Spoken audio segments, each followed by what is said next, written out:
Buenas tardes a todos. Muchas gracias por la introducción.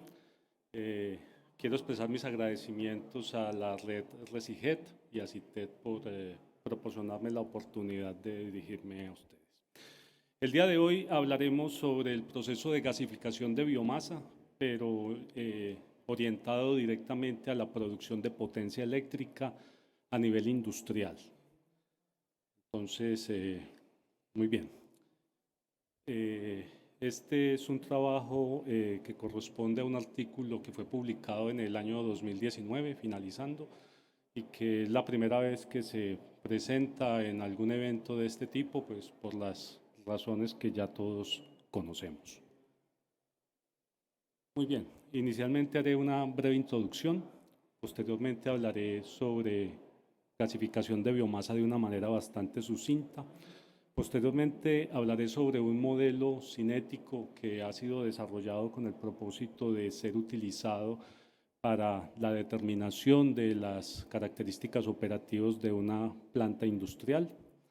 Después hablaremos sobre la instalación experimental de esta planta y los resultados operativos en el proceso de gasificación que tiene la misma.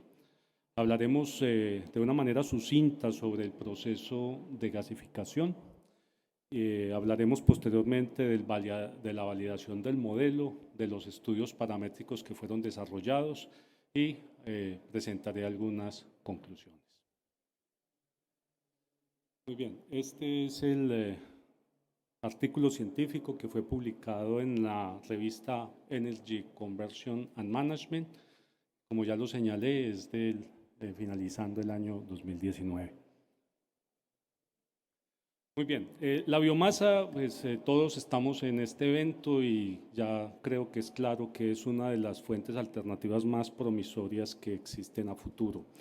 Es disponible en la gran mayoría de los sitios del mundo y puede ser utilizado para utilizar energía, biocombustibles y bioproductos.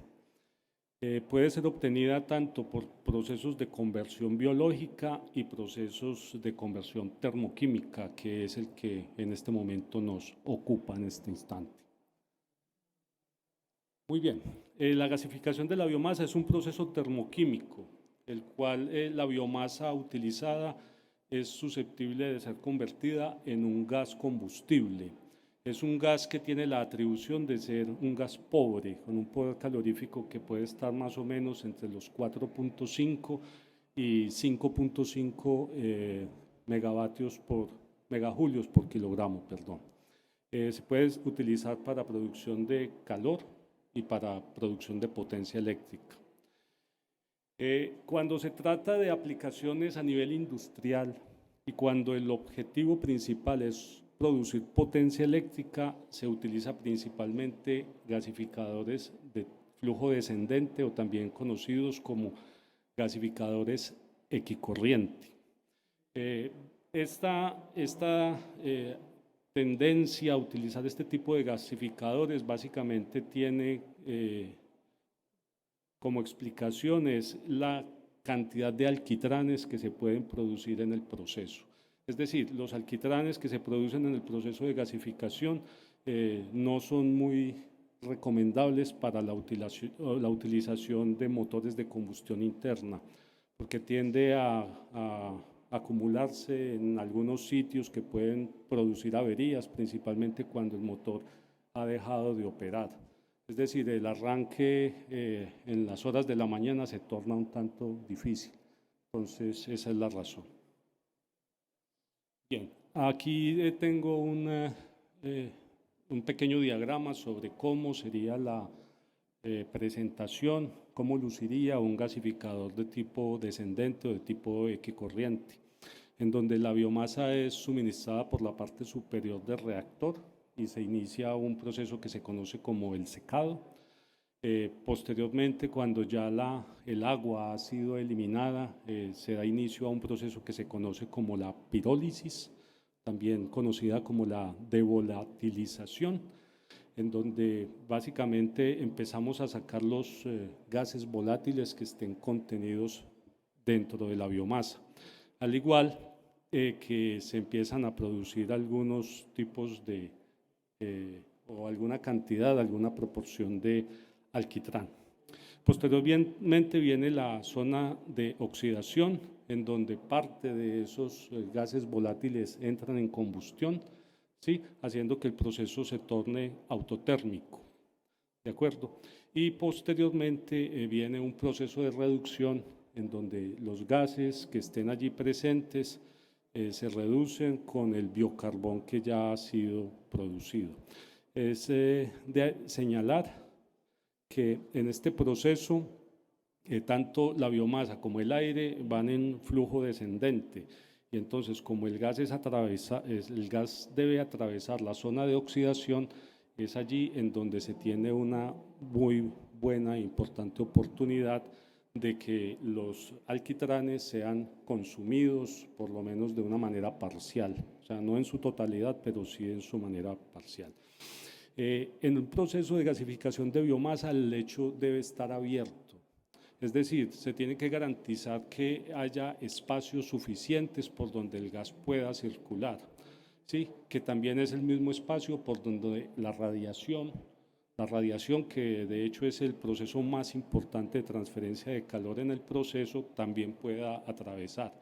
Entonces, esa es la razón por la cual debe existir un sistema de agitación que se ubica al final de la zona de reducción, y entonces en el momento en que el lecho se está empaquetando, se tiene que estimular, se tiene que agitar, de manera que la biomasa y el carbón que se esté produciendo allí se mueva y que queden canales para que el gas pueda producir.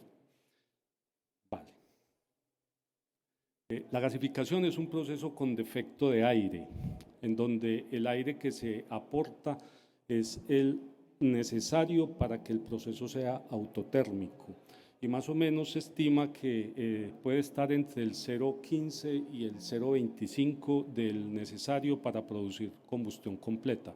Es decir, se manejan landas, relaciones aire-combustible entre 0,15 y 0,25, que es donde se puede obtener el máximo rendimiento del proceso. Muy bien, hablando un poco sobre los modelos que en la actualidad están disponibles para el estudio de la gasificación de biomasa. Inicialmente hay unos modelos que son de índole termodinámico, que entregan las cuentas más optimistas desde el punto de vista termodinámico.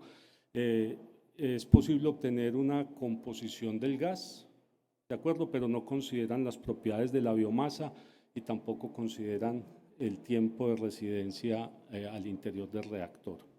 Y hay modelos cinéticos que son más depurados. Yo esto lo he resumido de una manera muy sucinta, pero los modelos cinéticos consideran las reacciones homogéneas y heterogéneas que toman lugar al interior del reactor y proporcionan información sobre los mecanismos de reacción o que muestran cómo es el proceso de conversión de la biomasa. Las reacciones homogéneas quiere decir que se hacen entre sólido y sólido o gas y gas, y las heterogéneas son las que se realizan entre los sólidos y el gas. Bien, como ya lo mencioné anteriormente, el proceso de gasificación se estratifica en 4 subprocesos, que son el secado, pirólisis, la oxidación y la reducción. Por eso los modelos cinéticos también se sigue esa misma metodología, y entonces se estratifica el proceso en los 4 anteriormente señalados. Muy bien, este modelo, que es el que describe la operación industrial de la planta, es un modelo cinético dimensional para el estudio termodinámico del proceso de gasificación en un reactor equicorriente, pero tiene como novedad que en este modelo se considera que la biomasa llega al reactor con diferentes tamaños, o sea, cuando se consigue biomasa después del proceso de astillado, hay infinidad de tamaños, y eso es una situación muy importante en el proceso. Entonces, en este modelo se considera una distribución de tamaños en la biomasa que está ingresando. Y el modelo ha sido validado utilizando los datos experimentales de una planta operativa que produce 120 kilovatios eléctricos y 400 kilovatios térmicos. Muy bien, como lo decía anteriormente, la biomasa que se utiliza a nivel real está constituida por diferentes tamaños que básicamente en el comercio se tipifica como la biomasa G30, la biomasa G50 y la biomasa G100. Más o menos los comercializadores de este recurso tienen algunas cribas, ¿sí? Y de manera muy, digamos, práctica la distribuyen de esa forma. Pero aún así, cada una de esas biomasas viene con unos tamaños muy diversos. Y esa distribución de tamaño es muy importante en el proceso de gasificación, porque las partículas más pequeñas quedan metidas, quedan incluidas dentro de las partículas más grandes. Y puede llegar a haber el caso en donde el lecho quede empacado, o sea, el lecho no se cierre, haciendo que la diferencia de presión entre la entrada de aire y la presión que tiene el gas cuando es entregada por el reactor se incrementa de manera significativa. Ese fenómeno es bastante indeseable para el proceso de gasificación. Cuando en un gasificador sucede el fenómeno anteriormente señalado, se pueden generar lo que se llaman caminos preferentes. Y es porque finalmente va a existir por algún punto por donde haya circulación de gas y generalmente viene caracterizado por niveles de temperatura extremadamente altos. Entonces puede ocasionar una falla catastrófica del gasificador. Muy bien, este sería el diagrama de una planta industrial de gasificación. Tenemos inicialmente el gasificador que está allí mostrado, gasificador equicorriente, el cual recibe la biomasa por la parte superior. Cuando ya todo el proceso se ha desarrollado, ese gasificador está conectado a un ciclón que tiene como propósito depurar las partículas sólidas que se hayan podido arrastrar en el proceso. A pesar de ser un gasificador equicorriente, ¿sí? Los niveles o las proporciones de alquitrán realmente existen. Y como ya lo señalé, es una especie que tiene dificultades o que le produce dificultades al proceso. Adicionalmente, nosotros tenemos un gas que está siendo entregado a unas temperaturas bastante importantes, con lo cual debe ser acondicionado, debe ser tratado y se hace en un scrubber que tiene 4 etapas. Un scrubber es un intercambiador de calor de contacto directo que se asemeja mucho a unas duchas. Entonces, agua lava el gas y también bajándole la temperatura, ¿sí? Incrementando la densidad del gas y también depurando el alquitrán que haya podido arrastrar. Posterior a ello vienen unos filtros que pueden ser de papel o pueden ser de fibra y después de ello ya se alimentan los motores de combustión interna. Estos motores de combustión interna han sido motores que se utilizan en automoción de 2.000 centímetros, 2.200 centímetros cada uno de ellos y han sido adaptados para operar con gas pobre. Son 5 motores y la planta tiene la atribución de operar en carga parcial. Se pueden operar a partir de 2 motores, con un solo motor no se logra sostener la planta y entonces puede operar con 2 motores, 3 motores, 4 motores y 5 motores, pero en realidad el mayor rendimiento y las mejores condiciones operativas se obtienen cuando opera con 4 motores. Como subproducto del proceso de gasificación se obtiene biocarbón. Cada vez que la parrilla de agitación se mueve, estimula el lecho y hay caída de partículas de carbón. Esas partículas de carbón son extraídas y llevadas a una tolva de alimentación para un posterior proceso o para una posterior utilización en alguna otra aplicación. Esa sería más o menos la manera como opera una planta de gasificación, entendiéndose que se puede tomar ventaja del gas de escape de los motores. Del gas de escape, sabemos que un gas de escape puede estar con temperaturas de aproximadamente 600 Celsius. Y también tomamos ventaja del agua de enfriamiento que requieren los motores alternativos en su operación. Entonces tendríamos básicamente 4 salidas: electricidad, gas de combustión caliente, más o menos a 600 Celsius, agua de enfriamiento y biocarbón. Esos serían los productos. Muy bien. En esta gráfica se puede mostrar más o menos cómo es una prueba operativa en la planta, en donde al lado izquierdo están básicamente la temperatura de salida del gas, tenemos la pérdida de carga del lecho y tenemos la potencia, o sea, observándolo en el eje correspondiente. Si observamos, la potencia de hecho son 118 kilovatios y tenemos la pérdida de carga del lecho en milímetros de columna de agua. En la otra gráfica vemos la composición del gas pobre obtenido, ¿sí? La composición de gas pobre obtenido en los valores y proporciones que ya más adelante mostraré en una tabla de una manera más consolidada. Vale. Bien, para este caso, esta planta opera con biomasa que ha sido caracterizado como la G30.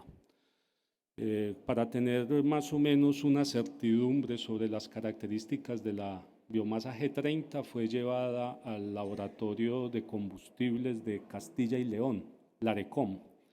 Ellos hicieron el análisis y estas serían las características es como una instantánea de la biomasa que en ese momento existía, en donde se muestra el análisis elemental, el análisis inmediato y tenemos la distribución de tamaños de partícula. Esos distribución de tamaños, aquí estamos mostrando 8, que son las cribas que tenía el laboratorio. O sea, se podría tener 20 tamaños si se tuviesen las 20 cribas, pero en este caso disponemos de 8 tamaños de partícula con las densidades aparentes, la densidad de partícula, y en la parte izquierda de la gráfica pues está el consolidado de la operación misma de la planta, es decir, la potencia producida, el flujo másico de biomasa, el flujo de carbón, la pérdida de carga del lecho y la temperatura del gas con su composición. Quiero llamarles la atención sobre el biocarbón, que es un parámetro bastante importante en todo el proceso. O sea, el hecho de tener más carbón hace que el proceso empeore en su rendimiento, ¿sí? Pero es inevitable contar con él. Entonces, esta planta más o menos tiene esa producción por cada hora de operación.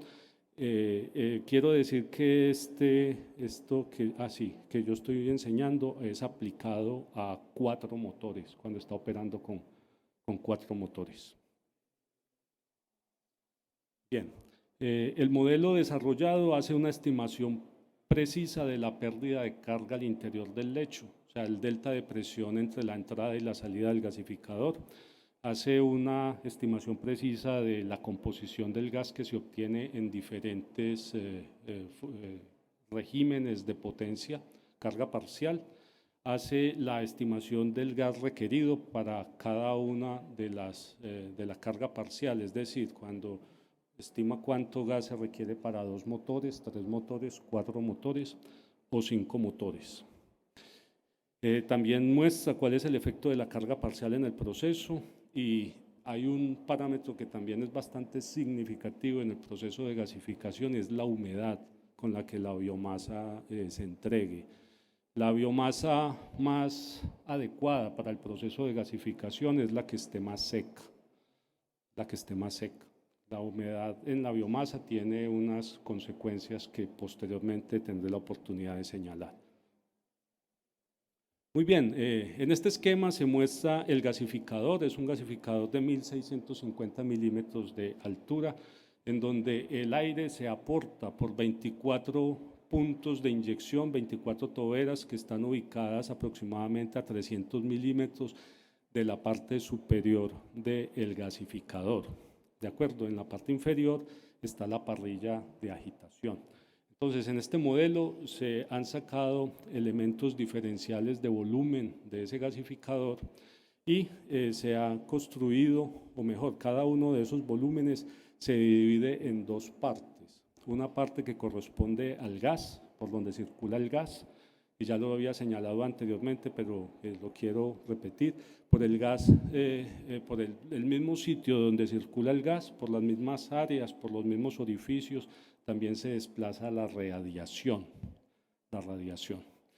Y este volumen también se divide en una parte sólida que a su vez es subdividido por el número de clases o la cantidad de partículas que se van a considerar constituyen la biomasa sólida que se está aportando. Para continuar con la presentación, debo señalar que hemos elegido 16 clases, es decir, en nuestro caso vamos a aceptar que la biomasa aportada está constituido por 16 tamaños de sólido. El gas intercambia energía con la parte sólida y con la pared. La parte sólida intercambia energía con las otras sólidos, intercambia energía y masa con el gas, y también hay interacciones de energía con la pared. Vale. Para el modelo se ha concebido considerando magnitudes conservativas que cada una está incluida en una ecuación diferencial. Y entonces la magnitud conservativa phi, al cruzar ese volumen de control, puede aumentar y puede disminuir dependiendo de lo que esté sucediendo en ese elemento diferencial. Es decir, las características de cada una de las variables cambia dependiendo de toda la cinética que se esté presentando allí, de los intercambios de calor y de las reacciones que se estén llevando a cabo.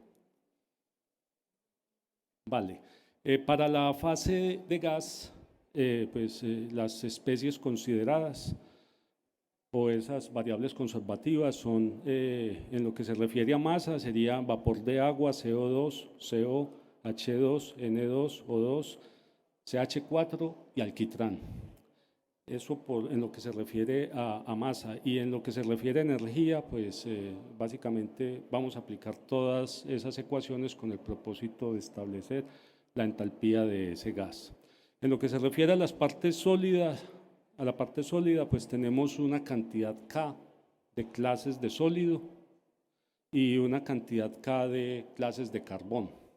En el proceso de gasificación, la partícula entra como biomasa, y entonces cuando se seca, pues es biomasa seca. Después, cuando se piroliza, es biomasa que ya ha dejado de ser biomasa y comienza y se convierte en biocarbón. ¿De acuerdo? Y tenemos dentro de esas magnitudes conservativas, tenemos también la transferencia de calor por radiación, que es, nosotros tenemos una radiación en equicorriente y una radiación en contracorriente. Bien, solo como una pequeña muestra, sin ir muy profundo, pues cada uno de los procesos de secado, de pirólisis, de oxidación y de reducción está caracterizado por unas tasas de reacción, por una cinética química. ¿de acuerdo? En donde existen las constantes y los coeficientes exponenciales. Vale, esta sería ya la parte de gasificación. Pues no me voy a detener mucho en este caso. Bien, y estas serían las ecuaciones que gobiernan, o serían estas variables conservativas, tanto para masa y para energía, y tanto para la fase de gas como la fase de sólido. ¿De acuerdo? Para cada una de las especies anteriormente señaladas, tendríamos una ecuación de estas. O sea, para cada una de las especies que yo mencioné anteriormente, tendría que tener una correspondiente ecuación diferencial. Muy bien, el modelo como está concebido también requiere una información adicional, y esa información adicional corresponde a la pérdida de carga del lecho, o sea, estimación de cuánto es la pérdida de presión entre la entrada y la salida, entre la entrada de aire y la salida de gas. Cuánto queda la fracción libre, o sea, el empaquetamiento que experimenta el gasificador, y nosotros necesitamos conocer cómo evoluciona la partícula a lo largo de ese gasificador. Es necesario señalar que el tamaño de la partícula consideramos que no cambie a no ser de que ya deje de ser biomasa. O sea, en los dos primeros procesos la partícula siempre va a mantenerse del mismo tamaño, y cuando ya se empieza a consumir, entonces la partícula va disminuyendo su tamaño. Muy bien. En esta gráfica nosotros tenemos la estimación de la pérdida de carga del lecho con su respectiva ecuación, y entonces pues lo que he querido mostrar es cómo los diámetros de partícula, son 16, empiezan a cambiar a lo largo del gasificador. Observamos que un poco antes, a los 0.57 metros de gasificador, es cuando está el frente de llama.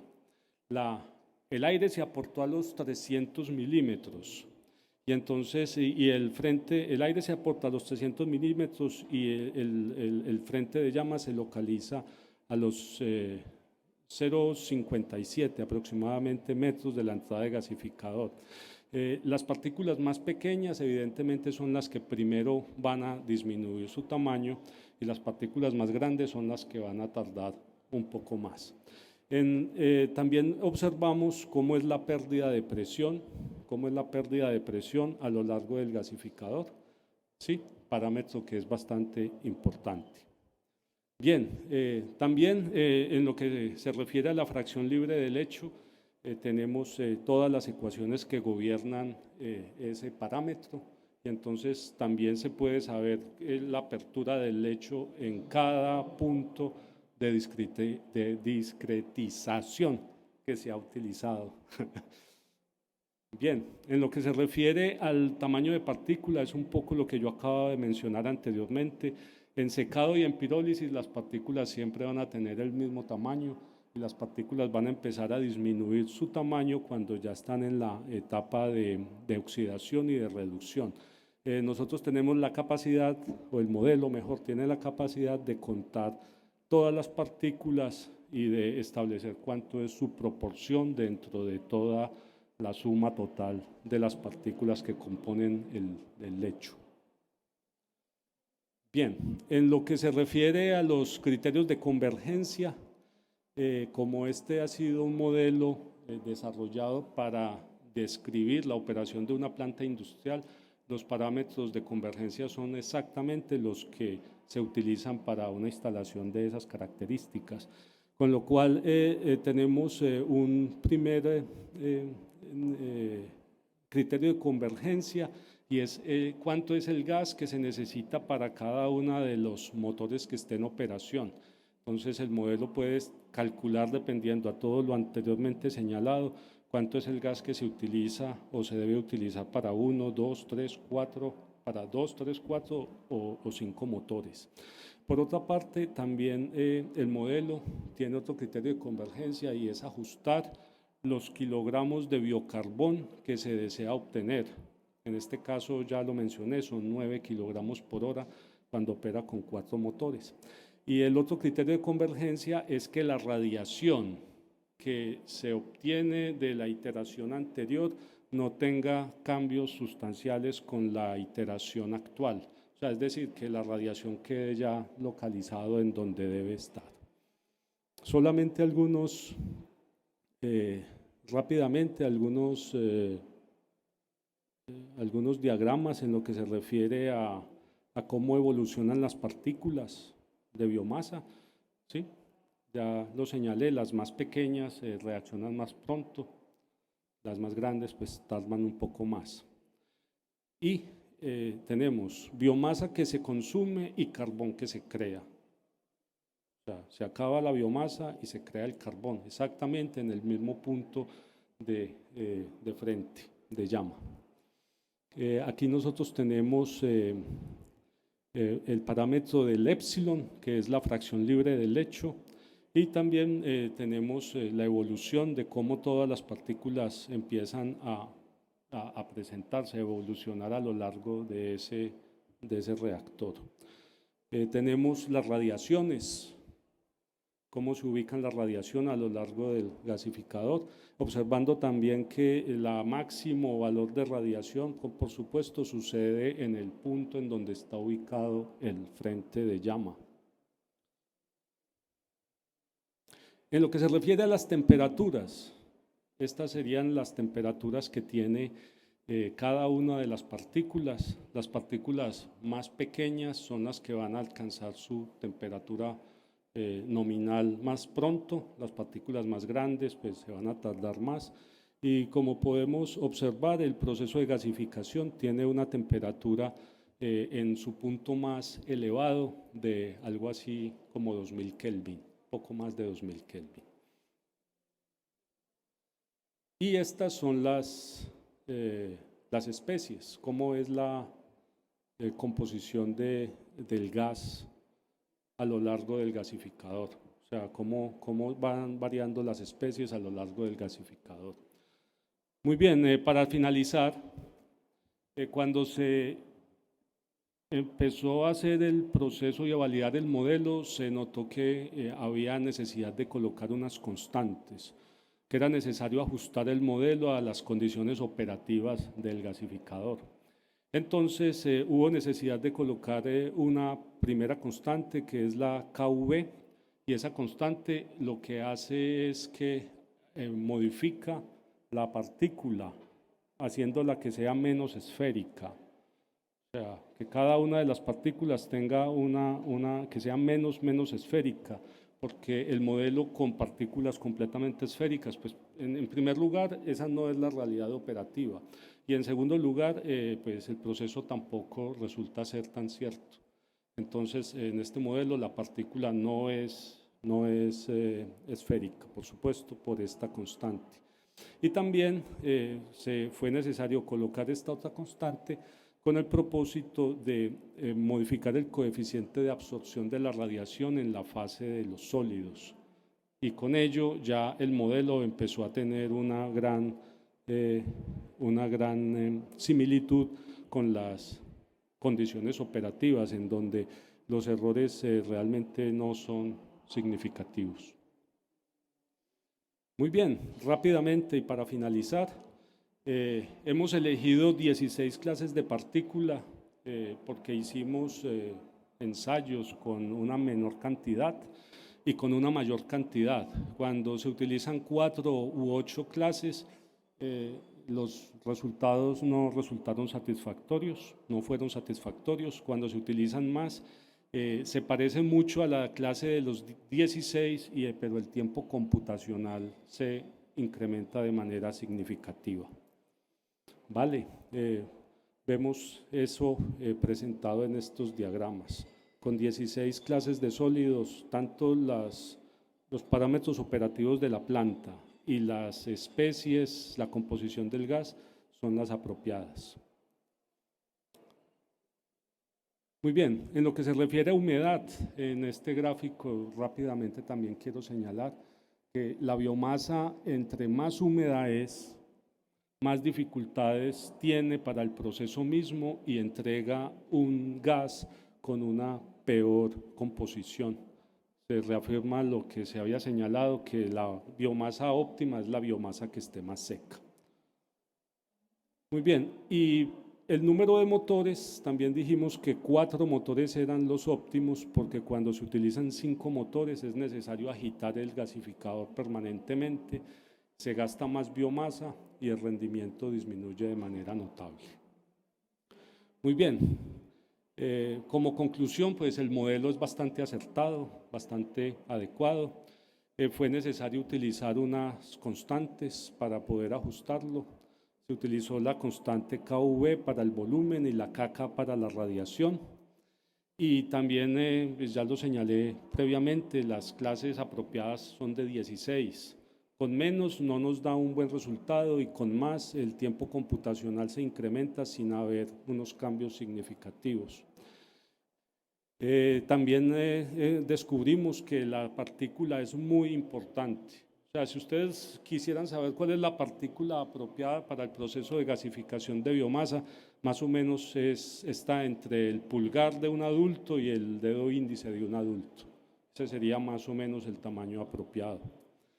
Y la humedad de la biomasa pues tiene un efecto negativo, y que 4 motores es lo más apropiado, porque con 5 motores realmente el proceso es muy poco eficiente. Con esto concluyo mi presentación y expreso mi agradecimiento a todos ustedes.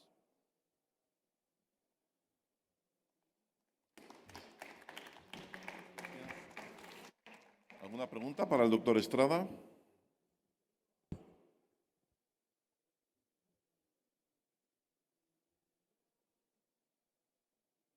Hola. Solo una. El agua utilizada en el lavado, en el Strudel, ¿no perjudica al gas cuando es utilizado en los motores? No, el agua de hecho es enfriada y es recirculada, solo que con el paso del tiempo sí arrastra bastantes compuestos, o sea, como el alquitrán y, y algunos otros peces de una composición mínima. En la planta, antes de los motores, hay otros filtros.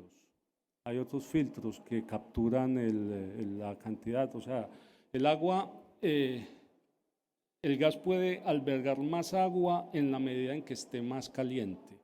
Entonces, como en el scrubber la temperatura disminuye, también la cantidad absoluta de agua también disminuye y posteriormente se filtra un poco, pero pues es necesario señalar que sí pues, entra algún tipo de traza.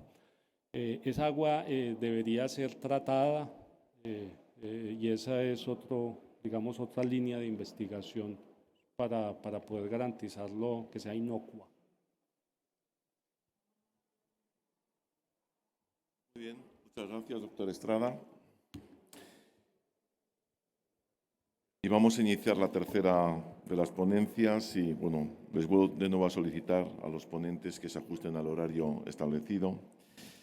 Y es el turno del doctor Raúl Tauro.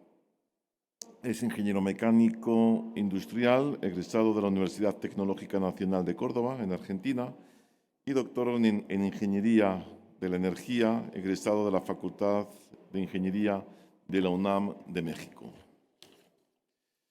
Su línea de investigación se basa en el uso sustentable de la bioenergía en el sector de las pequeñas y medianas industrias, enfocándose en los siguientes temas: revalorización de residuos agrícolas y forestales, oferta y demanda de energía, caracterización de biomasa, costos logísticos, cadenas de producción y abastecimiento, evaluación de impactos ambientales, mitigación de cambio climático y planificación energética. Actualmente es presidente de la Red Mexicana de Bioenergía, Reenvío, e investigador postdoctoral de la UNES-UNAM en Morelia, México. Su trabajo tiene por título Situación de distintos tipos de biomasa para la generación de bioenergía en México.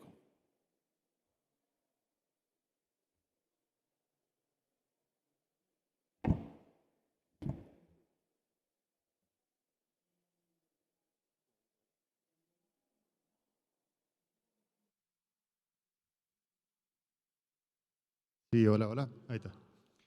Bueno, buenas tardes a todos y todas.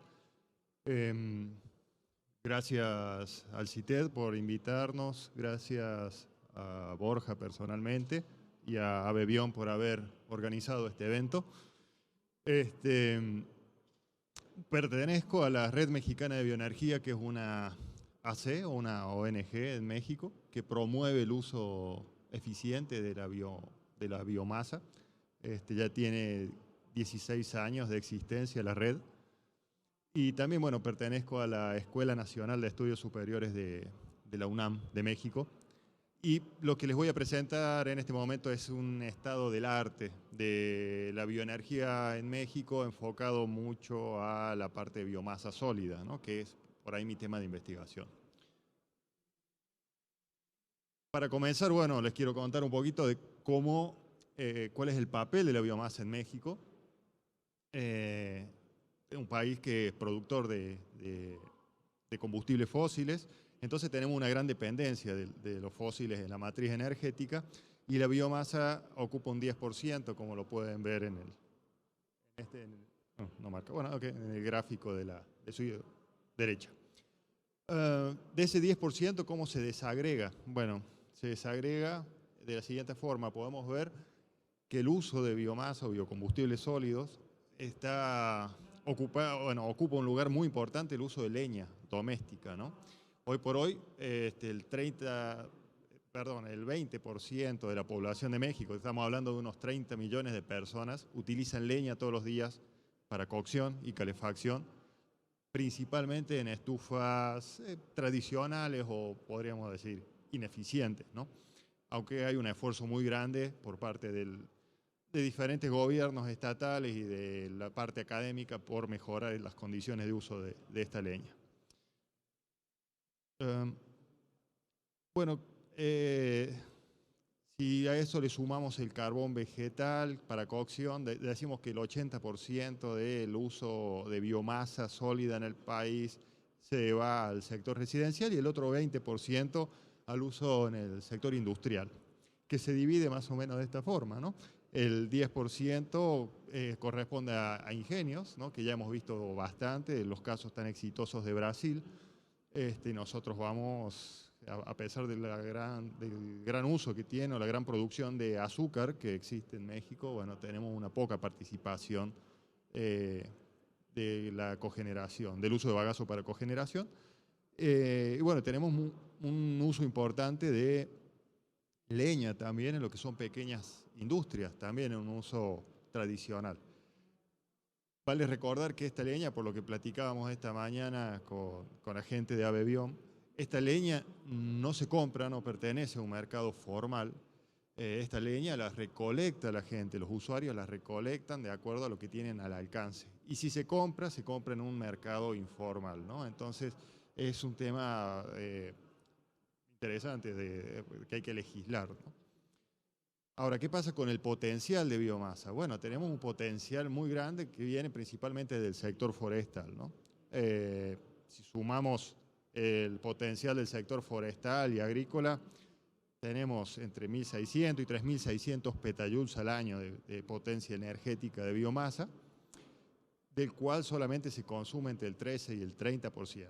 Esto quiere decir que tenemos mucho potencial de biomasa, mucha cantidad disponible que necesita ser aprovechada. ¿Y por qué no es aprovechada? Bueno, en esta presentación les voy a ir comentando un poquito en las próximas diapositivas. Ahora, como les comentaba anteriormente, ¿cómo se usa la biomasa? Bueno, la leña, mercado informal, esto es lo que vemos a diario, ¿no? O gente cargando la leña al hombro, que para uso en el sector rural, para cocción, ¿no? Estufas de leña, industrias, pequeñas industrias, tampoco no reguladas, con tecnología ineficiente, producción de carbón, ¿no? Entonces la leña, un tema muy importante en nuestro país. En mediana potencia, ¿qué se está usando? ¿O qué se está comenzando a usar? Esto también es un tema, bueno, interesante porque hacia ahí apuntan las posibilidades y las necesidades que tenemos de transferencia tecnológica. Residuos agrícolas, ¿no? Como les comentaba antes, sí, los ingenios están usando un poco de bagazo, pero hoy por hoy se está promoviendo la mecanización de la cosecha de caña, que hasta el momento el 80% de la cosecha se hace con quema, pre y post cosecha. Entonces, bueno, con la promoción de la mecanización va a quedar mucha punta y hoja, ya hay cuantificaciones de potencial, y la punta y hoja de la caña de azúcar es un recurso muy importante, ¿no? Sobre todo los ingenios tienen como el interés de usarlo para cogenerar en periodos fuera de zafra o fuera de cosecha. Cascarilla de café, los otros bagazos, tenemos, bueno, como ustedes saben, creo que saben, o creo que lo han probado alguna vez, ¿no? El famoso tequila, los mezcales, son destilados, ¿no? Destilados de agave. México es el primer productor a nivel mundial y bueno, tenemos mucha cantidad de bagazos de agave disponibles para ser usados en la industria, ¿no? Y bueno, desde el punto de vista forestal, ¿se acuerdan que les dije que el mayor potencial de biomasa venía del sector forestal? Bueno, sin embargo, la industria forestal está un poquito rezagada. Tenemos un enorme potencial de uso de biomasa y se está apenas comenzando a utilizar. Ahora les voy a mostrar dónde y cómo. ¿Dónde y cómo es lo siguiente? Bueno, les comentaba antes, cogeneración en ingenios, es que se utiliza relativamente poco. ¿Qué recursos se utilizan? Bueno, el bagazo de caña y astillas. Se hace una mezcla, bagazo, astilla, ineficientemente y mal usado, pero como para bajar un poquito la humedad del bagazo de caña, se mezcla con astilla. Una astilla de muy mala calidad, y esto vale la pena recalcarlo porque existe otra vez una necesidad de regular o legalizar este mercado, ¿no? Producción de vapor en la industria tequilera. Las grandes tequileras hoy por hoy, de las 167 tequileras, 8 son las grandes y son las únicas que están entrando al uso de producción de vapor de proceso para seguir un poquito los pasos a los ingenios, ¿no? De poder usar sus bagazos, poder, bueno, y le están siguiendo el ejemplo también del lado malo, porque también están mezclando con astilla. Esto habla de la falta de eficiencia tecnológica, ¿no? Porque deberían presentarse proyectos en los que el bagazo sea el único, o la astilla sea un solo combustible y no tengan que mezclarlo para equiparar o mejorar las calidades. Bueno, y también existen otras agroindustrias como las de jugos cítricos que están utilizando sus propios residuos de las cáscaras de naranja en este caso para quemar en sus calderas. Pero tienen mucho interés de buscar otras alternativas como son las podas, ¿no? Podas de árboles frutales, de cítricos u otros. Con respecto al biogás, que es, como antes creo que no lo mencioné mucho, pero bueno, el 1% del uso de biomasa en México es el biogás. Bueno, espero esto también, que los compañeros de México que van a presentar más adelante puedan profundizar en este tema. Pero hay esfuerzos importantes utilizando recursos novedosos también para la producción de biogás, como el nopal, el caso del nopal, que se ha hecho una gasolinera literal de gas, ¿no? En México se llaman gasolinera a todo el conjunto, pero esta es una gasolinera de gas, de biogás. Y bueno, tenemos distribuidos también sistemas de biogás en granjas de producción animal. Y como ven en esta imagen, cierto que no puedo mostrar. Bueno, es una biobolsa que está orientada a satisfacer necesidades a sector rural, pequeños productores, justamente como comentaba ayer nuestro compañero de Ecuador, para satisfacer necesidades térmicas, sobre todo en el sector rural. Ahora, ¿qué usos potenciales tiene la biomasa en México? vimos todo ese recurso, todo ese potencial energético que existe. Y bueno, existe un potencial también de uso de la biomasa, que está vinculado a sustitución de combustibles fósiles. Hoy por hoy el gobierno en México está enfocando esfuerzos a sustituir combustibles fósiles para bajar mitigaciones, ¿no? Para cumplir con los compromisos de París. Entonces, bueno, tenemos posibilidades de sustituir combustóleo, principalmente, GLP, mucho en el sector residencial, pero tiene una participación muy importante en el sector comercial, en menor medida en el industrial. Y bueno, ya lo que son el coque de carbón, el diésel, son combustibles muy económicos, como lo vamos a ver a continuación, y bueno, dejan una poco margen de competencia para que puedan ser sustituidos por biomasa.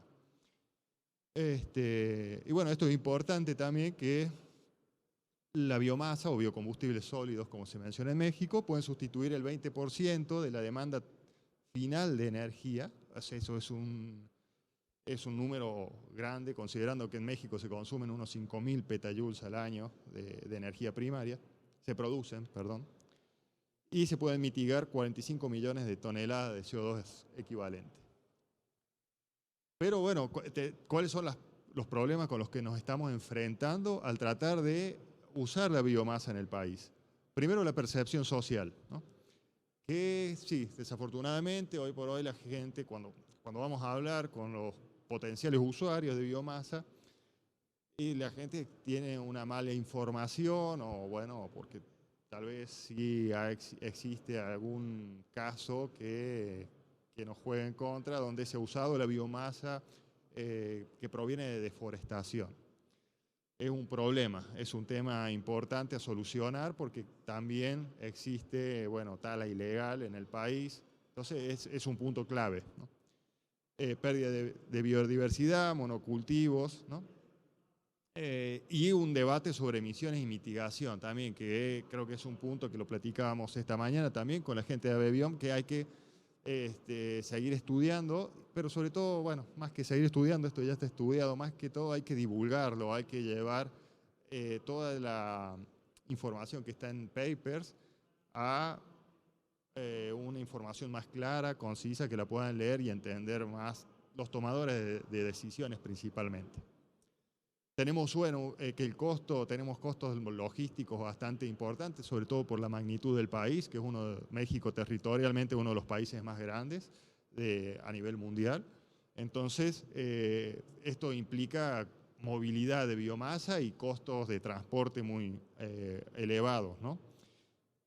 Y bueno, y frente a todo, tenemos la posibilidad de uso de residuos agrícolas, ¿no? O agroforestales, pero bueno, tenemos una gran heterogeneidad, ¿no? en lo que es la composición química, que para homogenizar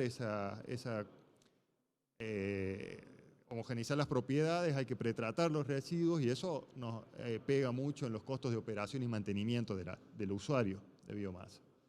Cuidado con el slagging o el fouling, o lo que son los problemas asociados a la cantidad de cenizas y las calderas, ¿no? Ahí necesitamos también mucho apoyo de transferencia tecnológica y el diseño de tecnologías adecuadas para cada tipo de recurso. Los recalco esto, cada tipo de recurso, porque ahora les voy bueno, en una o dos diapositivas más, les voy a mostrar otra vez que en México contamos con recursos propios, ¿no? Con recursos novedosos, por decir así. Al aumentar la demanda de los residuos pueden aumentar los costos, hay necesidad de regular los precios, y bueno, el tema de temporalidad, almacenamiento, también entra dentro de los costos logísticos y es uno de los puntos en contra. Otras restricciones que nos están pegando en el uso de la biomasa: los costos. Como comenté antes, México es un país productor de combustibles fósiles y sobre todo encima de eso está subvencionado. Entonces tenemos costos relativamente bajos, como se puede ver en la gráfica, y vale la pena aclarar, estos son costos libre a bordo, ¿no? Entonces faltaría a esto sumarle los costos de transporte, almacenamiento, pero si hacemos una primera visualización de los costos libre a bordo, tenemos una posibilidad de competir contra el combustorio, contra el diésel, que ya va en desuso porque es el combustible demasiado caro, bueno, y el GLP, que es el combustible fósil hoy por hoy, que en México le están quitando el subsidio, los costos se están disparando y superando aún los del diésel, ¿no? Como pueden ver, en la línea verde son los costos del pellet de madera, que es un mercado muy incipiente en México, está produciendo a escala experimental casi, pero este es el precio actual, que es demasiado elevado. Entonces nos estamos centrando más en lo que son promover el uso de astillas, corteza, acerrín. Y esto es importante, ¿no? Los combustibles fósiles para uso térmico le cuestan a México casi 9.000 millones de dólares anuales. Entonces, eso sumado a las emisiones que se generan, sumado a los compromisos que tiene el país para mitigar las emisiones, nos da un buen impulso para decir, bueno, usemos biomasa. ¿Qué estamos haciendo para enfrentarnos a estas restricciones o a estas barreras?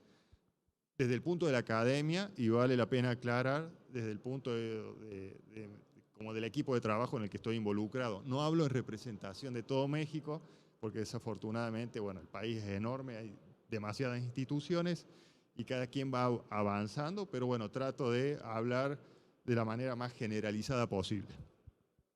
Estamos tratando, es como que hicimos borrón y cuenta nueva, dijimos, empecemos otra vez. Vamos a ver cuánta biomasa hay, dónde está disponible. Generamos una plataforma, bueno, o estamos generando una plataforma geoespacial. Aquí la gente de España seguramente va a conocer la plataforma el BioRise, una plataforma elaborada por el CIEMAT, que es muy buena. Nosotros hemos complementado, por decir, esa plataforma con otras herramientas de evaluación. ¿Qué queremos hacer? Bueno, cargar la plataforma con diferentes tipos de recursos y tener, como se habló ayer y como lo comentaba mi compañera hace un rato, el tema de tener los diferentes tipos de potenciales bien identificados para tener una planificación de biomasa correcta. Entonces poder estimar potenciales teóricos, potenciales técnicos y obtener por región o por zonas de interés cuál es el potencial entonces técnico de biomasa disponible en función de toneladas al año, toneladas disponibles al año, equivalentes energéticos, etcétera. Pero no nos quisimos quedar con eso. También dijimos, bueno, pero ¿qué podemos hacer con toda esa biomasa que está ahí? La transformemos. ¿Qué podemos obtener de la caña de azúcar, por ejemplo? Bueno, podemos obtener rastrojo de caña, podemos obtener bagazo. ¿Qué podemos hacer con cada una de esas? La podemos convertir en diferentes vectores energéticos, ¿no? Y esos vectores, transformarlos y obtener potencia térmica o eléctrica disponible en una región para ser usada. Otro paso que quisimos dar es decir, bueno, ya tenemos este resultado, ¿qué queremos hacer? ¿Cuál es lo que sigue? Bueno, si lo vinculemos con un usuario, ¿no? Vinculemos la oferta y la demanda. Le digamos al usuario que aquí tiene tanta biomasa para satisfacer su demanda. Entonces identificamos dónde están los usuarios de biomasa en México, que como vieron son muy pocos hoy por hoy, y con sus respectivas necesidades energéticas. Y luego lo que estamos haciendo es vincular también el costo de llevar toda la biomasa desde la zona de oferta hasta el usuario, para que ya exista un panorama completo de planificación o de evaluación de cantidad de biomasa y tipo de biomasa y posibilidades de uso. Entonces estamos haciendo el costo de transporte de punto a punto, de zona de oferta a zona de demanda. Esto mismo hemos tenido un buen puntapié inicial, un buen augurio con esta plataforma, hasta el punto que la CEPAL, que es la Comisión Económica para Latinoamérica y el Caribe, le llamó la atención y nos invitó a que participáramos, a que trabajáramos juntos en repetir esta plataforma para diferentes países del SICA. Entonces estamos trabajando y replicando esta plataforma en 8 países del de Centroamérica y algunos del Caribe. Entonces, esto fue uno de los principales puntos de trabajo que quisimos hacer para impulsar la biomasa, ¿no? Para decir, bueno, cuánto hay, qué puedes hacer con esa biomasa, a dónde la puedes usar y a qué costo, ¿no? Una vez que ya tienes esa herramienta de planificación, bueno, ¿qué estamos haciendo ahora? Trabajo de campo, por supuesto. Estamos yendo a campo y estamos cuantificando. Y acá otra vez menciono, tema de mezcal, tema de tequila, cuantificando biomasas que son relativamente nuevas para lo que es el común. Salimos de lo forestal, salimos de lo agrícola convencional y nos metemos en cuestiones ya de biomasas un poco más novedosas, donde queremos ver si existe posibilidades, si existe potencial, si podemos ir y plantearle al tequilero o al mezcalero si tiene posibilidades de usar su propia biomasa, de autoabastecer su energía. Estamos trabajando con podas. Como les comenté antes, también la agroindustria está interesada en usar biomasa. Tenemos podas. Esto es aguacate, palta, avocado, que tiene una producción enorme. México es el principal productor y exportador de aguacate al mundo. Y Michoacán, que es el estado donde yo resido, donde estoy trabajando, tiene el 85% de la producción, ¿no? de todo el país. Entonces, la cantidad de aguacate producido es enorme. Y tenemos dos tipos de recursos que estamos evaluando. Bueno, estamos haciendo mediciones alométricas. Acá son parte de estudiantes y equipo de trabajo. Y mediciones también de pesado directo para saber qué disponibilidad de biomasa existe por hectárea y a qué costo, qué se puede hacer con esa biomasa. Se puede astillar, se puede peletizar, a dónde se puede usar. Es un proyecto actual que estamos haciendo y ha tenido una buena recepción por parte de los productores como por parte de los potenciales usuarios. Estamos yendo al laboratorio, estamos haciendo mediciones, peletizado, mediciones en laboratorio de análisis, ¿no? De caracterización de estas nuevas biomasas, como para saber qué tipo de comportamiento va a tener en la tecnología. Y la parte de transferencia tecnológica. Creo que este es un punto crucial y es un punto donde necesitamos mucho apoyo y estamos totalmente abiertos a tener colaboraciones, porque hay 13 empresas en el país. Estamos hablando de un país de 130 millones de habitantes y hay 3 empresas en el país que están tratando, se están metiendo al tema de calderas de biomasa. Principalmente son todas empresas muy antiguas que desde sus comienzos han trabajado con calderas de leña, luego han migrado a las calderas de gas y ahora las generaciones nuevas o las generaciones, generaciones nuevas de los empresarios están volviendo a la biomasa, se están retomando los conocimientos de sus abuelos para decir, mira, mi abuelo no estaba tan mal, volvamos a usar biomasa.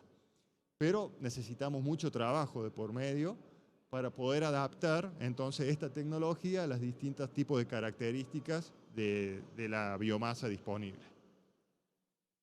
A modo de oficial o de gobierno, ¿cómo hemos estado trabajando? Bueno, hemos participado en una actualización de una normativa de la CENER, que es la Secretaría de Energía de México, para la Ley de Promoción y Desarrollo de Bioenergéticos.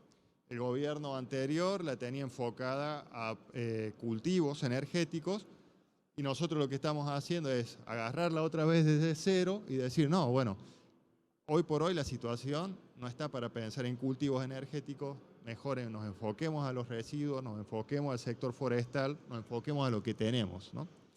Entonces estamos haciendo una actualización y esperamos, tener éxito con esto, ¿no? con esta nueva ley que la estamos haciendo mucho más integradora. Y bueno, y también hemos trabajado con la Comisión Reguladora de Energía, tratando de inferir un poco en, en el uso de etanol en el país. Hoy por hoy se puede usar etanol, se puede usar etanol como oxigenante hasta un 10% de mezcla, menos las zonas metropolitanas, que son las 3 ciudades más importantes y más grandes de México, que es la Ciudad de México, Guadalajara y Monterrey. Ayer nos comentaba el doctor del Tecnológico de Monterrey cómo estaba la situación un poco desde el punto de vista técnica. Y bueno, desde el punto de vista de recursos, existe una posibilidad muy grande de usar biomasa para generar etanol, principalmente con los ingenios. Y nosotros conjuntamos una gran cantidad de investigadores que están trabajando en el tema, respaldamos nuestra petición por parte de información de artículos. Y bueno, estamos pidiendo de que en las zonas metropolitanas que hoy por hoy puedan usar, hoy por hoy solo tienen permitido esas 3 zonas usar una mezcla hasta el 5.8%. Le estamos diciendo que por favor se utilice hasta el 10% y posibilidad de que se pueda extender a nivel nacional un 15% de mezcla, ¿no? Entonces, eso es lo que se ha estado haciendo a nivel general. Ahora, como para cerrar, ¿qué más podemos hacer? ¿Qué más podemos decir? Bueno, ¿dónde están las posibilidades concretas de uso de biomasa hoy por hoy en el país? Como para generar un caso de éxito y como para generar un proyecto demostrativo también, como lo hablábamos esta mañana. Usar los residuos que están generados in situ, ¿no? O sea,